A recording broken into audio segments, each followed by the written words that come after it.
Je rappelle que Whittaker, justement, l'initiative pour laquelle vous êtes chef du projet Déclic, c'est l'initiative qui accélère l'inclusion numérique en France, en Belgique aussi, je crois. Vous avez ajouté une corde à votre arc en 2020, justement, en lançant ce programme, le Déclic. Le but, c'est de coacher les jeunes qui ne savent plus où aller, à la fois chercher un emploi, chercher une orientation professionnelle. Aujourd'hui, vous arrivez à communiquer avec combien de ces jeunes ? On a à peu près 500 jeunes qui nous écrivent tous les mois.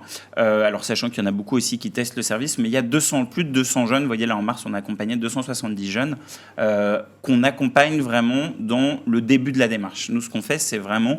On parle un peu plus tard à ces décrocheurs au moment où ils se disent en fait, il faut que j'avance, j'en ai marre de rester chez moi à rien faire. Je ne sais pas forcément par quel bout prendre le sujet, soit parce que je ne sais pas quels peuvent être les dispositifs qui peuvent m'aider, soit parce que, comme on le disait tout à l'heure, j'y suis allé et en fait j'ai été un peu déçu, j'avais pas forcément les bonnes attentes aussi, ou j'avais peut-être pas tout simplement bien préparé mon rendez-vous avec mon conseiller à la mission locale. Et nous, ce qu'on fait justement, c'est de proposer une écoute neutre et empathique de médiateur.